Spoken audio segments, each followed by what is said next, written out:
जब चर्चा होती है तो उनकी तरफ से जो विचार आते हैं वो जड़ों से जुड़े हुए विचार आते हैं और इसलिए चर्चा तो समृद्ध होती है, निर्णय भी सशक्त होते हैं, परिणामकारी होते हैं। और इसलिए मैं सभी राजनीतिक दलों को, सभी माननीय सांसदों को इस सत्र का भरपूर उपयोग करके जनहित के कामों को हम आगे बढ़ाएं।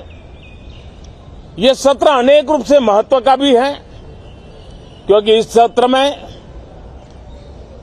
जो बिल लाए जा रहे हैं वो सीधे सीधे जनता के हितों से जुड़े हुए हैं।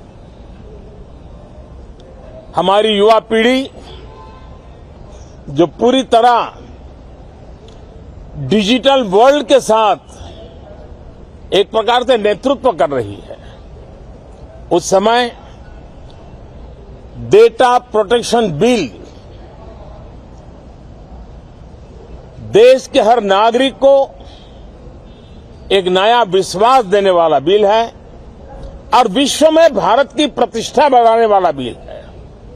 उसी प्रकार से नेशनल रिसर्च फाउंडेशन, ये बिल एनआरएफ नई शिक्षा नीति के संदर्भ में एक बहुत बड़ा अहम कदम है और इसका उपयोग अनुसंधान को बल देना, इनोवेशन को बल देना, रिसर्च को बल देना और हमारी युवा पीढ़ी जो विश्व के अंदर नए उपक्रमों के द्वारा विश्व का नेतृत्व करने का सामर्थ्य रखती है, उनके लिए बड़ा अवसर देकर के आ रही है।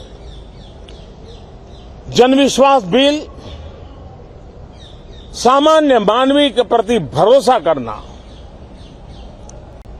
अनेक कानूनों को डिक्रिमिनलाइज करना, इस मुहिम को आगे बढ़ाने वाला ये बिल, उसी प्रकार से जो पुराने कानून है उनको खत्म करने के लिए भी एक बिल में प्रावधान किया जा रहा है। हमारे यहां सदियों से एक परंपरा रही है कि जब विवाद हो तो संवाद से सुलझाया जाए।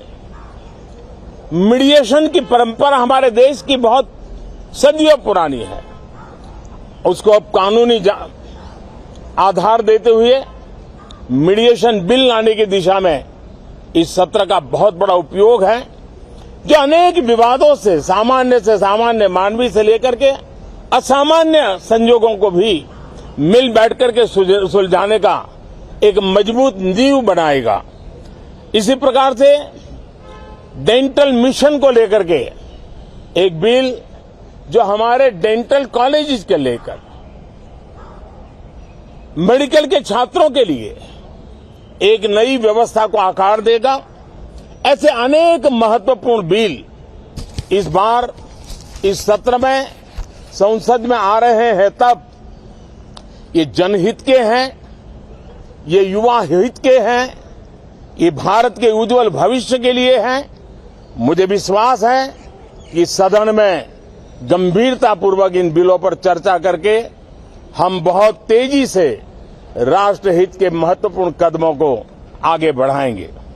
साथियों, आज जब मैं आपके बीच आया हूं, इस लोकतंत्र के मंदिर के पास खड़ा हूं, तब मेरा हृदय पीड़ा से भरा हुआ है, क्रोध से भरा हुआ है।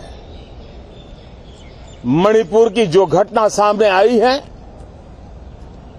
किसी भी सभ्य समाज के लिए ये शर्मसार करने वाली घटना है।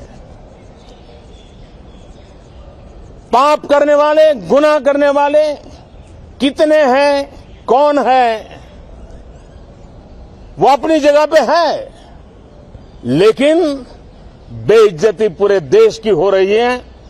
140 करोड़ देशवासियों को शर्मसार होना पड़ रहा है। मैं सभी मुख्यमंत्रियों से आग्रह करता हूं कि वे अपने राज्य में कानून व्यवस्था को और मजबूत करें, खास करके हमारी माताओं बहनों की रक्षा के लिए कठोर से कठोर कदम उठाएं। घटना चाहे राजस्थान की हो, घटना चाहे छत्तीसगढ़ की हो, घटना चाहे मणिपुर की हो, इस देश में हिंदुस्तान के किसी भी कोने में, किसी भी की राज्य सरकार में राजनीतिक वाद विवाद से ऊपर उठ करके कानून व्यवस्था का महात्म्य, नारी का सम्मान, और मैं देशवासियों को विश्वास दिलाना चाहता हूं, किसी भी गुनहगार को बख्शा नहीं जाएगा। कानून अपनी पूरी शक्ति से, पूरी सख्ती से एक के बाद एक कदम उठाएगा। मणिपुर की इन बेटियों के साथ जो हुआ है, इसको कभी माफ नहीं किया जा सकता है।